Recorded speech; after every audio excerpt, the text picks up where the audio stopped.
Imagine कीजिए एक बहुत ही शांत और गहरे स्पेस की। चारों तरफ बस एक अनंत अंधकार है और इस असीम शून्यता के बीच हमारी पृथ्वी कैसी दिखती है। एक छोटा सा खूबसूरत नीला ग्रह, एक ऐसा कोमल और जीवंत कतरा जो इस खामोश स्पेस में तैर रहा है। यहीं पर हम रहते हैं, यहीं हमारी पीढ़ियों ने जन्म लिया है और यहीं से हम इंसान बड़े बड़े सपने देखते हैं। आज के इस एक्सप्लेनर में हम इसी नीले ग्रह से अपनी यात्रा शुरू कर रहे हैं।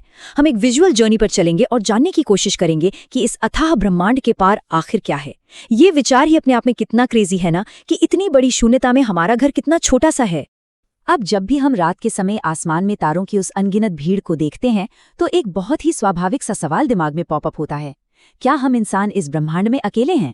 जब हम अपने आसपास देखते हैं तो हमें अपना सौरमंडल नजर आता है। सेंटर में हमारा धधकता हुआ सूरज है और उसके चारों तरफ चक्कर लगाते 8 अलग अलग ग्रह। गैस के बड़े बड़े गोलों से लेकर चट्टानी दुनियाओं तक ये हमारा अपना छोटा सा कॉस्मिक परिवार है। लेकिन क्या बस यही सब कुछ है? क्या इस असीम स्पेस में केवल हमारा ये एक छोटा सा कोना ही हलचल का केंद्र है? इस सवाल का जवाब जानने के लिए हमें अपने इस घर की चौखट से थोड़ा बाहर निकलना होगा। तो चलिए अपने इस ग्रहीय पड़ोस को पीछे छोड़ते हैं और सौरमंडल के पार चलते हैं। इमेजिन कीजिए कि हम एक स्पेसक्राफ्ट में बैठे हैं। परिचित ग्रहों और सूरज की रोशनी को पीछे छोड़ते हुए जब ये स्पेसक्राफ्ट आगे बढ़ता है तो सबसे पहले हमारा सामना होता है काइपर बेल्ट से। ये कोई मामूली जगह नहीं है, ये बर्फीले पिंडों, पुराने क्षुद्र ग्रहों और बौने ग्रहों का एक बहुत बड़ा घेरा है जो हमारे सौरमंडल की आउटर बाउंड्री बनाता है। और जब हम इसे भी पार कर लेते हैं तो हम एंटर करते हैं ओर्ट क्लाउड में। ये अरबों धूमकेतुओं से बना एक विशाल रहस्यमय आवरण है जो हमारे सौरमंडल को एक बड़े से बुलबुले की तरह घेरे हुए है। यहाँ पहुंचते पहुंचते हमारा सूरज भी बस एक छोटे से चमकते हुए बिंदु जैसा दिखने लगता है। खैर, जब ये सारी बाउंड्रीज पार हो जाती हैं तब शुरुआत होती है डीप इंटरस्टेलर स्पेस की, यानी गहरा अंतरतारकीय अंतरिक्ष। ये सौरमंडल के बाहर का एक ऐसा अंधकारमय और खामोश इलाका है जिसकी विशालता को इमेजिन करना भी हमारे दिमाग के लिए मुश्किल है। यहाँ की दूरियां हम किलोमीटर या मील में नहीं नापते हैं।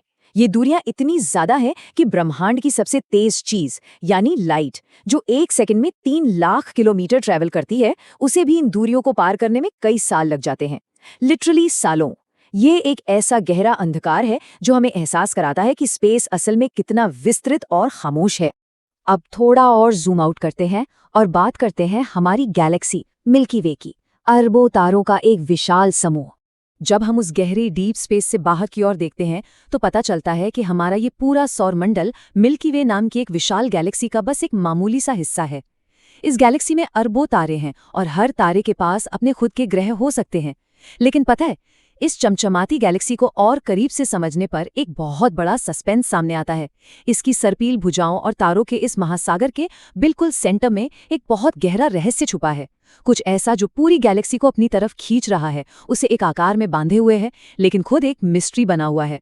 और वो रहस्य है ब्लैक होल। हमारी मिल्की वे गैलेक्सी के ठीक सेंटर में मौजूद ये एक ऐसा खगोलीय दानव है जिसका ग्रेविटेशनल पुल यानी गुरुत्वाकर्षण खिंचाव इतना ज्यादा है कि समय और अंतरिक्ष की चादर भी इसके आगे मुड़ जाती है। इसके आकर्षण से कोई भी चीज बच नहीं सकती, यहाँ तक कि लाइट भी अगर इसके अंदर चली जाए तो कभी वापस लौटकर नहीं आ सकती। ये हमारी गैलेक्सी का सबसे परम, सबसे गहरा और शायद सबसे डरावना रहस्य है। लेकिन कहानी सिर्फ एक गैलेक्सी पर खत्म नहीं होती। चलिए देखते हैं कॉस्मिक वेब का जाल।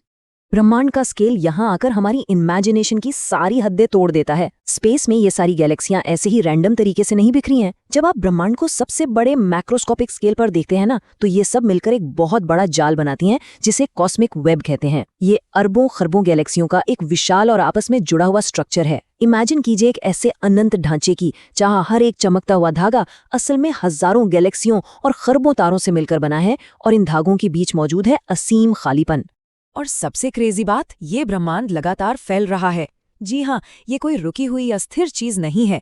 गैलेक्सियों का ये विशाल और असीम जाल हर पल हर सेकंड बाहर की तरफ खींच रहा है और बड़ा होता जा रहा है। जैसे अगर आप एक गुब्बारे पर कुछ निशान बना दें और फिर उसमें हवा भरें तो वो निशान एक दूसरे से दूर जाते हैं। बिल्कुल वैसे ही अंतरिक्ष अपने आप में विस्तार कर रहा है। ये फैक्ट इस पूरे ब्रह्मांडीय ढांचे को एक जीवंत रूप दे देता है। तो अब आते हैं उस सवाल पर जो इस एक्सप्लेनर का मेन टॉपिक है, ब्रह्मांड के पार आखिर क्या है, इस अंतिम किनारे की खोज। जब ब्रह्मांड लगातार फैल रहा है तो मन में ये सवाल आना लाजमी है कि जहां तक ये फैल रहा है उसके ठीक पार आखिर क्या हो सकता है।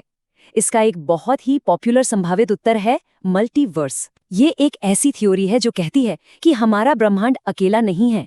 जैसे उबलते हुए पानी में अनगिनत बुलबुले उठते हैं ना, बिल्कुल वैसे ही हमारा ब्रह्मांड भी कई ब्रह्मांडीय बुलबुलों में से केवल एक बुलबुला मात्र हो सकता है। ये सोचना कि ऐसे अनगिनत ब्रह्मांड हो सकते हैं और सबके अपने अलग फिजिक्स के नियम हो सकते हैं, ये स्पेस को देखने के हमारे पूरे नजरिए को पलट देता है। यहाँ दो बहुत ही अलग अलग आइडियाज आपस में टकराते हैं। एक तरफ है अनंत अंधकार जो कभी खत्म नहीं होता, एक ऐसी शून्यता जहां न समय का कोई वजूद है और न ही मैटर का। और दूसरी तरफ है वॉर्म होल का अमेजिंग कॉन्सेप्ट, स्पेस और टाइम में एक ऐसी सुरंग जो ब्रह्मांड के एक हिस्से को दूसरे हिस्से से, या शायद हमारे ब्रह्मांड को किसी बिल्कुल अलग ब्रह्मांड से जोड़ सकती है। एक विचार मन में खौफ पैदा करता है तो दूसरा एकदम साइंस फिक्शन मूवी जैसा रोमांच देता है। और फिर आती है वो थ्योरी जो लिटरली रोंगटे खड़े कर देती है। कुछ लोगों का मानना है कि ये सब केवल एक सिमुलेशन हो सकता है। मतलब क्या ये पॉसिबल है कि जो कुछ भी हम देख और महसूस कर रहे हैं, ये तारे, गैलेक्सियां, ब्लैक होल्स, यहाँ तक कि खुद हमारा होना और हमारी चेतना, वो बस एक बहुत ही एडवांस्ड आर्टिफिशियल रचना हो, एक ऐसा सुपर कंप्यूटर प्रोग्राम जो किसी और ही रियलिटी में चल रहा हो। ये विचार विज्ञान और फिलॉसफी के बीच की लकीर को बिल्कुल मिटा देता है।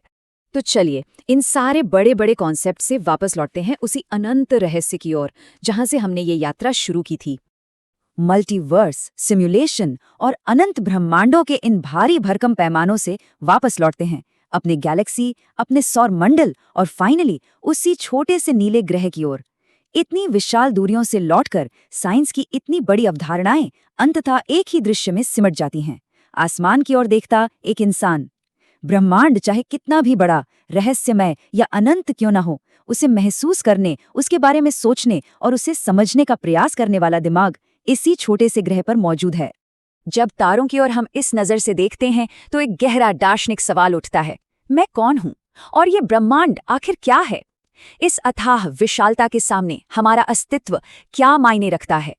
कार्ल सागन ने कहा था कि हम इंसानों के भीतर वही तत्व हैं जो कभी तारों के भीतर बने थे। इसका मतलब है कि हम सिर्फ ब्रह्मांड का हिस्सा नहीं है, बल्कि हम स्वयं वो ब्रह्मांड हैं जो खुद को समझने की कोशिश कर रहा है। तो आज का ये एक्सप्लेनर हम इसी उत्तेजक विचार के साथ खत्म करते हैं। क्या ब्रह्मांड का कोई अंत है या हम बस एक कहानी का हिस्सा हैं? जो थियरीज आज हमने देखी वे सोचने पर मजबूर करती हैं कि क्या हम कभी इस असीम रहस्य को पूरी तरह से सुलझा पाएंगे या फिर हर एक नया जवाब अपने साथ 10 नए सवाल लेकर आएगा। हमारी यह दृश्य यात्रा तो यहीं रुकती है, लेकिन ब्रह्मांड को समझने की हमारी ये अदम्य प्यास हमेशा बनी रहेगी। तो सोचते रहिए और आसमान की तरफ देखते रहिए।